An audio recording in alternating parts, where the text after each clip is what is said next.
Salve, salve, galera do InfectoCast. Bem-vindos a mais um episódio. Tô aqui eu, o William, Eu sou o Jordan. e hoje a gente tem uma convidada mega, hiper, super especial, doutora Luciana Finamor, oftalmologista, chefe do setor de UVIT da Unifesp, chefe do setor de doenças inflamatórias e infecciosas da Clínica Moacir Cunha, Grupo Fleury. Seja muitíssima bem-vinda. Obrigada, gente. Que gostoso estar aqui com vocês. Estou me achando a infecto oftalmo. Um prazer. Obrigada. E esse convite é muito importante, né? Porque a gente estava até conversando aqui com ele, a gente já falou sobre várias patologias que também acometem a parte oftalmológica. A gente já fez episódios sobre sífilis, sobre herpes zoster. E toda hora que a gente vai falar da parte de acometimento ocular, a gente passa Pula. meio que pulando, falando rapidinho, porque a gente não vai fingir Não é nossa aqui, a praia, gente não né? tem expertise nesse assunto. E graças a Deus que a gente conheceu a doutora Luciana, que é uma referência aí na área para vir ajudar a gente nessas questões. Exatamente. Então, se a gente trouxe aí, uma oftalmologista para ajudar a gente, o assunto nada mais poderia ser do que infecções e acometimentos oculares, né? Olha, eu falo que quase metade dos meus amigos são infectologistas. Então, é uma área que eu me dedico muito dentro da oftalmologia. E vocês sabem que é um assunto muito importante para a gente, né? Que cuida de doença inflamatória e infecção.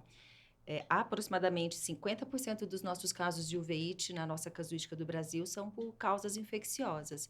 E a uveíte como um todo é uma doença de muita relevância para a gente, porque ela é altamente impactante, ela pode ser sinalização de uma doença sistêmica de gravidade, potencialmente de risco, e assim, a gente como oftalmologista acaba tendo uma colaboração muito grande, uma conexão muito grande, né, com vocês infectologistas. Eu acho que é um ajudando o outro nesse serviço, nesse trabalho de detetive que a gente tem, que é o que a gente faz todo dia, né? Tentar encontrar um motivo para aquela doença e tratar o mais breve possível, porque não só a gente vai estar recuperando ou oferecendo um prognóstico de visão, assim como a gente pode até estar descobrindo alguma doença que esse paciente não sabia. Perfeito. E acho que é bem por aí que a gente começa a nossa primeira conversa. E o primeiro tema de hoje é sífilis ocular. Uhum. E só aproveitando assim que você tocou no assunto uveíte, né? Só para a gente situar o que seria a úvea, né? Quando a gente vai estudar ali assim, a gente aprende que existe o uveíte anterior, pan-uveíte, uveíte posterior. A gente aprende na infecto que cerca de 50% das uveites posteriores são infecciosas, né? Então, geralmente, quando a infecção é posterior, mas também pode acometer ser pan-uveíte, uveíte anterior. Mas o que é isso? Perfeito. Então, assim, para dar um cenário, né, já mais resumido do Uhum. assunto, a uveíte é a inflamação da úvea, que é composta por 3 camadas mais importantes, que é o que a gente vê na parte da frente do olho, que é a íris, que é a parte colorida ou pigmentada do olho. Atrás da íris a gente tem o corpo ciliar e lá no fundo, atrás, embaixo da retina, a gente tem coroide, que é uma camada altamente vascularizada, né? Então, é um tecido muito importante para a gente na oftalmologia, e é ali que chega muita doença. A gente sabe que o olho é um compartimento muito especial, né? A gente tem um santuário, assim como o sistema nervoso central, o testículo. O olho também é um dos santuários e é por isso que a gente é alvo de muitas doenças e acaba sendo reservatório, né, de muitas infecções que a gente às vezes tem até em latência. Você perguntou sobre o tipo, né, anterior, posterior. Isso realmente é uma classificação bem importante, porque direciona a gente no diagnóstico. Para a gente, nas infecções as posteriores ou as pan-uveites são as de maior relevância, mas a gente tem muita uveíte anterior também de causa infecciosa. Inclusive a própria sífilis, né? É uma doença que pode afetar todos os segmentos, todas as camadas do olho. Mas basicamente é a anterior, que é a parte da frente, a intermediária, que é o meio, e a posterior, que é o fundo. Junto com isso, a gente ainda pode ter a vasculite, né, que é quando a gente tem inflamação vascular, e também a inflamação do nervo, que são as neurites, e ainda a retinite, que vem por contiguidade com a coroide. Então, basicamente é isso. Perfeito. Bom, acho que agora entrando no assunto de sífilis ocular, a gente, como infectologista, tem visto um aumento da epidemiologia nos últimos anos de sífilis. Teve até alguns estudos nos Estados Unidos que eles viram que, assim, tá quase que uma pandemia, assim, em aumento, né? E pra gente, infectologista, toda vez que a gente vai estudar sífilis, tem aquelas lesões clássicas, né? Das DSTs, tem aquela primeira lesão, a lesão da sífilis primária, tem o acometimento do rash, da sífilis secundária. mas às vezes a gente pode ter um paciente que tem acometimento apenas ocular. Você tem visto isso? Às vezes um paciente que assim, não está desconfiando do diagnóstico, chega lá para você e a partir de uma lesão ocular, uma lesão que foi parar no oftalmologista, foi fazer o diagnóstico de sífilis depois? William, excelente. Assim, isso é bem importante, porque a gente vê com uma boa frequência o paciente chegando com queixa oftalmológica até a gente, e a gente dá um diagnóstico de sífilis, e muitas vezes, junto com a sífilis, vem também um HIV. Então, a gente não fica uma semana sem ver pelo menos 2, 3 casos de sífilis no nosso ambulatório, mesmo a nível de clínica privada, isso acontece bastante também. A gente não tem tanta manifestação na sífilis primária. Eu nunca vi um cancro sifilítico em pálpebra, mas a gente sabe que isso é possível. Aparentemente, as nossas manifestações vêm principalmente na fase secundária ou na latente, né? Mas a gente sabe que realmente a sífilis terciária, que é uma grande preocupação para todos, também é conhecidamente, com muita frequência, relacionado a manifestações visuais, apesar de que a gente dificilmente vê casos com essa gravidade. E eu acho que é bem importante esse assunto, né? Porque realmente muitos casos vão evoluir para essas formas mais graves justamente porque não fazem diagnóstico nessa janela de oportunidade boa aí de tratamento. Perfeito, já achei legal que você falou, quando fez diagnóstico de sífilis, já pediu fez um diagnóstico de HIV. Aqui a gente sempre fala no nosso podcast que, assim, uma sorologia de HIV você não nega pra ninguém, sempre é bom pedir. Vinda casada. Venda casada. Ainda mais quando tem sífilis, né? Assim, os dois são os mesmos mecanismos de transmissão, sempre tem que pedir. E eu acho que isso é um recado muito importante, né? Porque a gente tem que pensar... Eu li um dado, revisando aqui para apresentar esse podcast, que é cerca de 50% só dos pacientes relatam alguma lesão prévia sistêmica e sugestiva de sífilis, né? Então, assim, praticamente metade desses pacientes vão apresentar apenas sintomas oculares. E dentre os sintomas oculares, você consegue falar qual que é o mais comum? Geralmente, o paciente ele chega para o oftalmo com o quê? Com perda de acuidade visual, com olho vermelho, com dor ocular. Qual é a principal queixa, geralmente? Os casos de sífilis na oftalmologia são casos que geralmente chegam já com uma certa gravidade. Não é tão comum a uveíte anterior, por exemplo, deve ser um diagnóstico que acho que ninguém pensa, demora, sai procurando até chegar. Sim. Às vezes o paciente já tratou com corticoide, né? Até agravou a doença. Inclusive pode agravar. Agravar a doença, né? Mas assim, na maioria dos casos a gente tem mesmo um quadro de uveíte posterior, né? A retinite a gente vê com bastante frequência e a sífilis é uma doença que causa vasculite também, né? Interessante. E então, os achados de retina e alterações vasculares são bastante encontrados. E, claro, também, vocês sabem muito bem a inflamação de nervo óptico, né? A neurite. Sim. E a gente até estava conversando sobre essa questão, né? Do processo de neuroinvasão. A gente sabe que isso pode acontecer em todas as fases, né? Da sífilis. A gente falou aqui já algumas vezes de sífilis primária, secundária, terciária, como que funciona, né? E já gravou um episódio sobre sífilis, né? Então, com mais detalhes, vocês procurem aí no nosso Spotify. Mas, a partir do momento que o paciente tem a infecção primária, que geralmente o paciente vai ter o cancro, né? Na verdade, nem sempre vai ter. E a partir desse momento que é a infecção primária, ele já pode ter invasão para o sistema nervoso central. Então, se você fizesse aleatoriamente, não tem indicação, mas se fizesse um líquor em todas as pessoas, a partir do momento que ele adquiriu sífilis, tem grande chance de você já encontrar alguma alteração de celularidade. Muitas vezes esse quadro de meningite ele é transitório, o paciente melhora, fica bem, nem teria indicação de coletar nada ali do líquor, nem nada. E com o tempo, na sífilis secundária, é onde você realmente tem bastante manifestações neurológicas, eventualmente. Às vezes você tem um quadro de uma meningite subaguda, algumas alterações meningovasculares. E aí, a partir desse momento que você para de ter os sintomas da sífilis secundária, você tem um quadro que a gente chama de sífilis latente precoce, que dura até o primeiro ano da infecção inicial, e a partir de 1 ano em diante, a gente fala que o paciente tem um quadro de sífilis latente tardia, que é quando você só diagnostica sorologicamente essa sífilis e não consegue estabelecer, ou então sabe que o paciente já teve mais de 1 ano de exposição. E muitos anos depois, se você não tratar esse paciente, hoje em dia isso está ficando cada vez mais raro, porque todo mundo acaba tomando uma penicilina aí ao longo da vida, então é raro as pessoas desenvolverem manifestações de sífilis terciárias, mas aí o paciente pode ter aquela neurosífilis, que é a tábis dorsalis, uma demência sifilítica. Eu acho que eu nunca vi na oftalmo, porque eu acho Pode ter difícil. até goma ocular, né? Já tem descrito também, assim, imagino que seja super raro, né? Acredito que sim, é.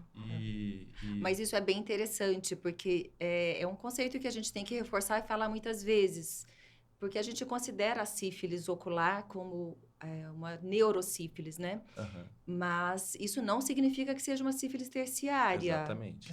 E, na verdade, a gente trata como neurosífilis, né? E não necessariamente é. Sim. Por questões de contiguidade com o sistema nervoso central, é esse o critério. Mas isso é diferente de falar que a sífilis ocular é igual a uma sífilis Mas terciária. é um erro que muitas pessoas cometem mesmo, de confundir neurosífilis com sífilis terciária. Inclusive, aquele artigo do New England, que é uma revisão muito interessante. 2019. Ele coloca a sífilis ocular como um capítulo à parte, né? Sim. Uma entidade diferente da neurosífilis, né? Sim, então, é um tema meio espinhoso mesmo esse, né? É um conceito que ainda é... Mas é algo, assim, que eu acho que é mais conceitual, assim, do que na prática. Porque que o a gente tratamento acaba... é meio igual na prática. Isso que acaba definindo. Como a gente trata igual as duas formas, então a gente meio que acaba, às vezes, até colocando tudo no mesmo saco, quando na verdade não é. Justamente por causa do tratamento.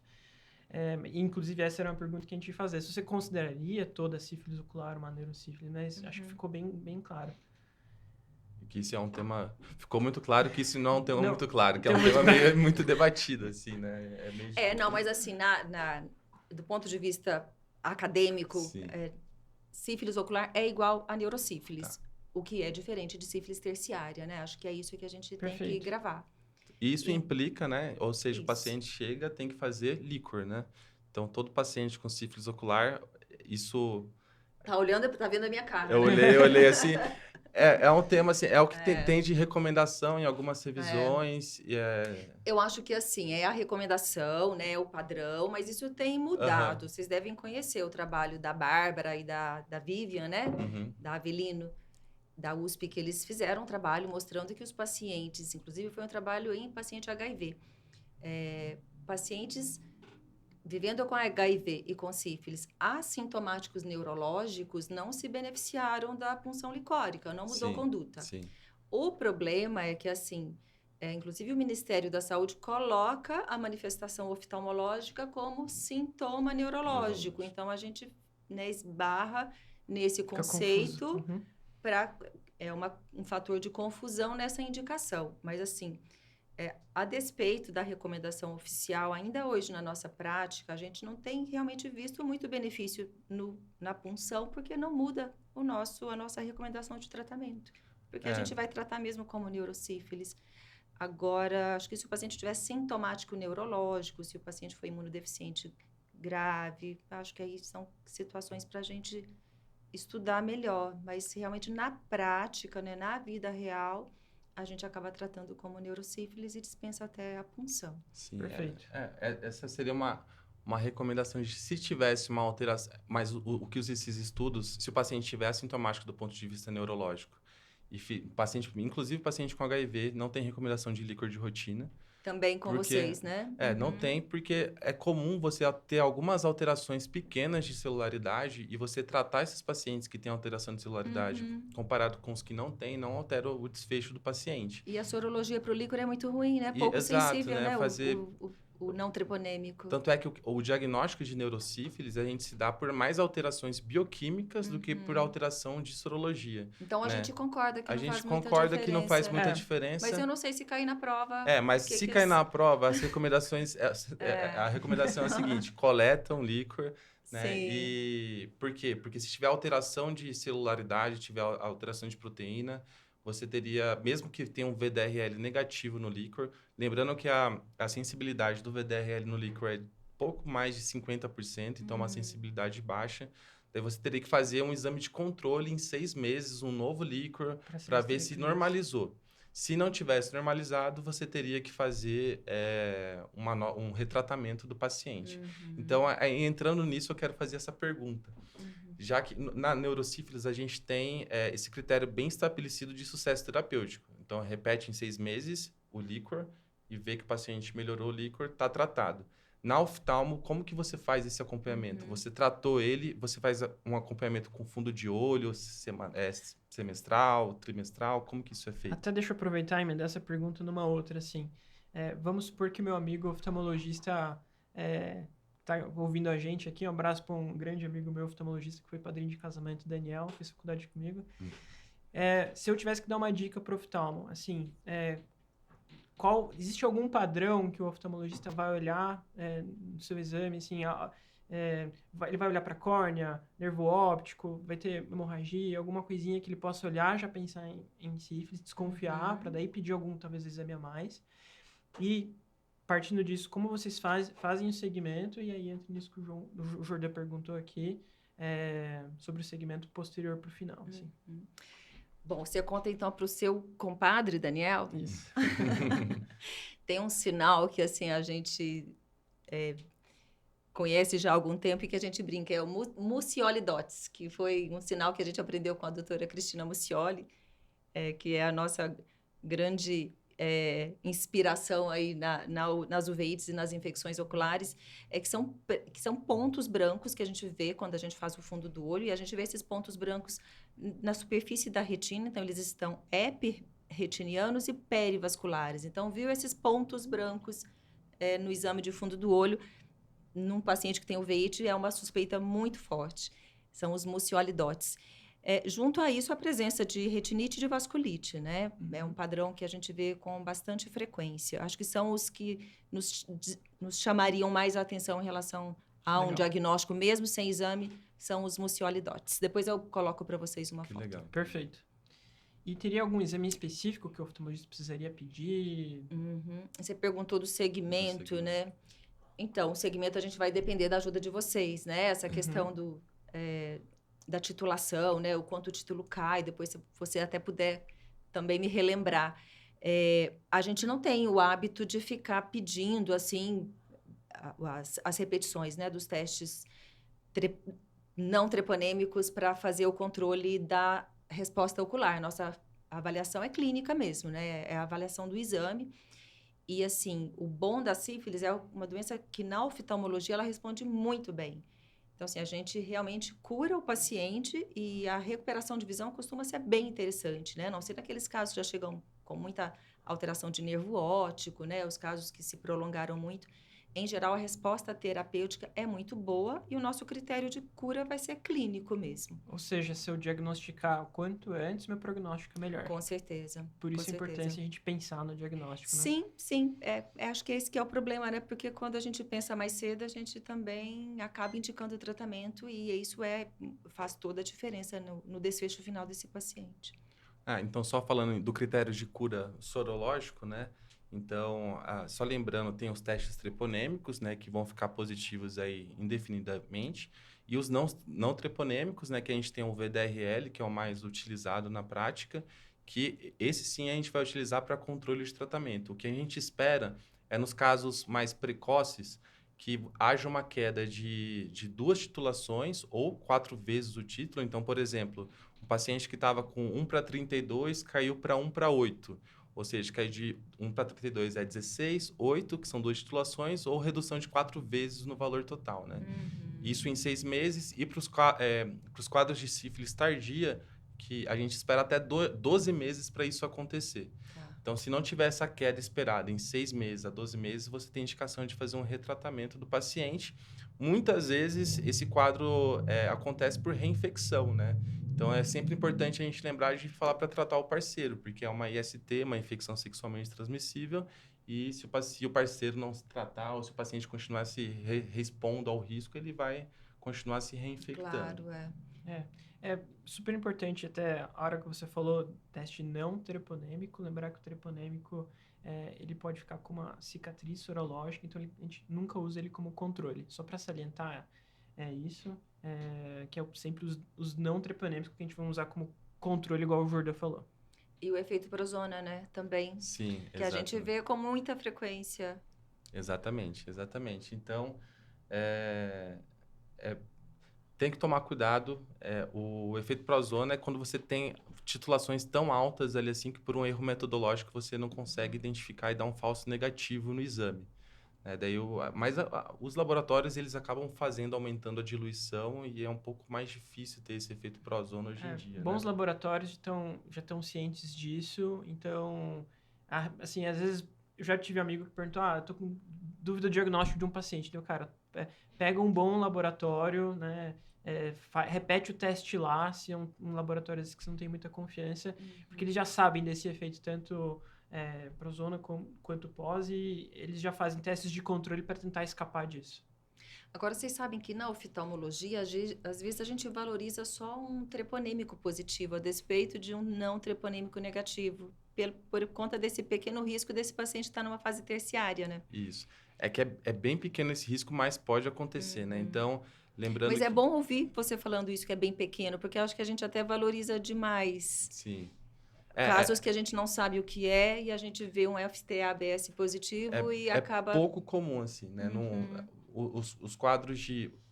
É que o FTABS ele acaba aparecendo de maneira mais precoce, então tem que ser um caso extremamente precoce para ter um FTABS positivo e um VDRL negativo, mas o que pode acontecer realmente nos quadros tardios, bem tardios, essa titulação do VDR ele vai caindo até poder negativar sem nunca ter tido tratado antes. Mas isso não é comum. Sabe que a literatura na oftalmologia coloca que até 30% dos casos na oftalmologia podem ter esse comportamento. Nossa, mas assim, eu acho que realmente é um pouco de exagero. Eu acho que assim, quando a gente fala de um paciente que a gente não tem um diagnóstico, eu me coloco no lugar de vocês. Assim, eu tenho um paciente com uma alteração, eu não sei qual que é o diagnóstico, faço uma sorologia, é o que eu tenho nas mãos, de positivo. É difícil você querer, assim, pagar para ver, né? Eu acho que nesse, assim... É bem isso.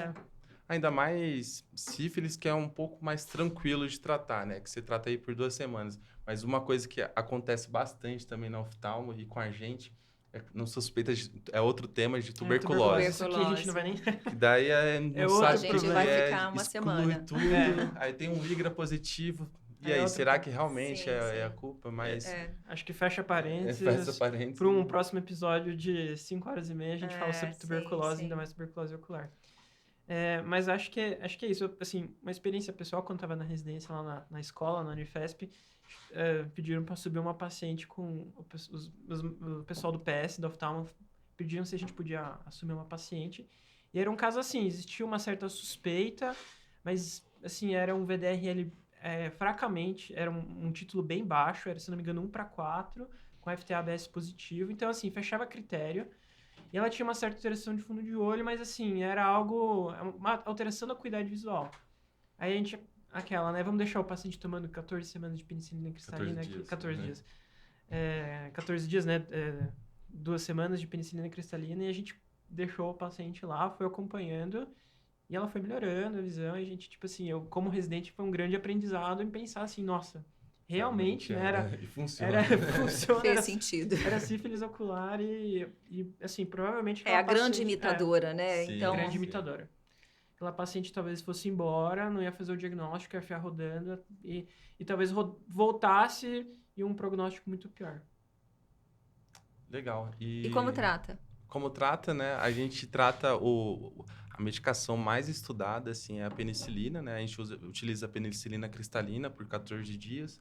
A gente usa de 3 a 4 milhões de unidades de 4 em 4 horas, EV. E a gente tem alguns estudos mais recentes também, você pode até falar sobre isso, da ceftriaxona mesmo, né? Nos pacientes que têm intolerância à penicilina. Só que a penicilina é tão bem estudada que mesmo os pacientes com alergia à penicilina, a recomendação é você fazer uma dessensibilização à penicilina antes de já pular diretamente para a ceftriaxona, né? Mas aí a primeira escolha realmente é a pene. Ainda é o padrão ouro, Ainda é o padrão ouro. E até assim, tem uma discussão também para alguns casos de você fazer corticoide também, tópico e sistêmico, né? Não sei se para alguns casos de neurite óptica, mas não sei se isso é muito claro na literatura também. Tem alguma indicação específica de corticoide para esses casos? Corticoide intravítrea existe? Então, falando do tratamento, eu acho que é isso, né? Não há dúvida, é o padrão ouro. Durante a pandemia, assim, nós tivemos a dificuldade de fazer a pene cristalina por questões óbvias da pandemia e nós começamos a ter uma experiência maior com o ceftriaxone. E não só nós, na Unifesp, outros serviços também. Legal. Então, começou a aparecer literatura agora, de 2, 3 anos para cá, mostrando que não houve inferioridade Uhum. no desfecho pós-tratamento com ceftriaxone, né? Mas é claro que isso ainda é uma coisa para a gente entender mais. Acho que ainda a gente tem que ter estudo mais robusto para ter essa resposta. Mas talvez não seja inferior, até pela penetração, né, do ceftriaxone em sistema nervoso central, que é uma boa penetração. Sobre o corticoide, sim. Eu acho que, assim, junto com quase todas as doenças infecciosas oculares, a gente tem um componente inflamatório muito grande. E essa destruição tecidual causada pelo agente, ela acaba sendo tratada com corticoide. Uma vez a gente tendo introduzido o tratamento específico, a gente pode sim, dependendo da condição inflamatória daquele paciente, usar o corticoide, como nas neurites, nas vasculites de maior gravidade, né? Acho que são as duas mais importantes, neurite e vasculite, quando existe o edema de mácula, que é uma complicação também que vem com alguma frequência. Então, a gente pode sim, dependendo, é claro, do status imune, né? Com todo cuidado aí nesse sentido, a gente pode associar sim. O intraocular, William, intraocular a gente também seria uma possibilidade, mas em doença sistêmica dessa natureza, eu preferiria evitar, porque o intraocular você coloca e você não tem como tirar, né? Você vai ter lá por um tempo agindo e se você tiver alguma complicação, é mais difícil de controlar. Ainda mais que o corticoide pode ser um grande amigo e um grande inimigo. Porque, se, por exemplo, por favor, ninguém use o corticoide antes de começar o tratamento, Com né? certeza. Pode até piorar a nossa condição. E é um grande problema, porque tem paciente que chega usando o corticoide para tratar uma infecção e ele teve um agravamento porque não soube disso antes, né? E se você tem um paciente que está curado, digamos, né? Controlou, resolveu o quadro inflamatório e tem, por exemplo, um edema de mácula, que é uma condição de difícil tratamento na oftalmologia, aí você pode considerar o tratamento local. Isso a gente tem experiência. Dá para fazer, mas tem que ter certeza de que a doença já está tratada, né? Legal. Legal. O acometimento é mais unilateral ou bilateral? Geralmente quando se apresenta? Ou é variável, bem variável? Olha, eu não tenho esse número para te falar, mas eu acredito que seja um pouco mais bilateral do que uni. Entendi. Interessante. Interessante. Beleza. Tem mais alguma coisa específica que vocês queiram falar de sífilis? Acho que a gente falou tudo, A hein? gente falou bastante coisa, né? Então, só lembrando que pode falar. A gente podia comentar que a gente vê bastante o paciente com as lesões descamativas, né? Que são lesões infectantes, né? Sim. Então, assim, é pouco prevalente, né? Não é que é pouco prevalente, pode não ter nenhum sintoma, mas eu acho que quando aparece algum sintoma sistêmico concomitante, a maior chance vai ser de aparecer próximo à sífilis secundária, né? Se eu vou ter alterações palmares, esse racho cutâneo. Dentre as manifestações sistêmicas, seria, eu acho que o mais prevalente de aparecer junto com sintoma ocular, né? A gente, na oftalmologia, o que a gente mais vê de extraocular são as manifestações de planta e palma, né? De palma de mão. A gente vê com uma boa frequência, Eu acho que é o que a inclusive. gente mais vê também. É o que a gente mais vê. É muito difícil, a gente como infectologista, é muito difícil ver sífilis primária.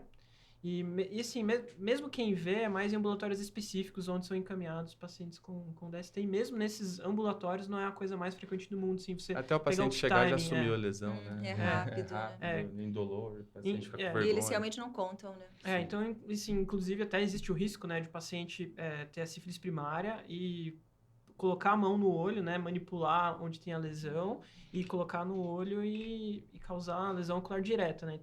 Mas eu, pessoalmente, assim, nunca ouvi nem falar de algum caso. Não, a gente não vê mesmo Deve ser muito raro, né? com frequência. As nossas manifestações são mais intraoculares, né? As manifestações de superfície a gente vê muito menos. Talvez porque também sejam menos graves, nem cheguem pra gente, né? Legal. Acho que é isso. Acho que é isso. Então, a gente vai Então, é isso. agradecer a doutora Luciana, né, por esse episódio. E você é sempre muito bem-vinda. Que bom, Com obrigada. certeza teremos muitas outras oportunidades, muitas doenças aí. É sempre bom uma ajuda de alguém com mais experiência que a gente. Aí. E Obrigada. Até a próxima, então. pode ter certeza que volte e meia a gente vai pedir a interconsulta de oftalmo, porque sempre precisa. Ah, e vice-versa, né? Perfeito. Tchau, Muitíssimo gente. obrigado. E tchau, tchau, pessoal. Tchau. Pronto. Vamos dar espreguiçada. Dá uma espreguiçada, agora vamos falar Nossa, sobre... hein? Dá vergonha, né, de falar. Tá, né? Motivo. Mas eu tenho que esquecer essas câmeras. Essas câmeras aqui... Mas, Ah, mas vocês não têm vergonha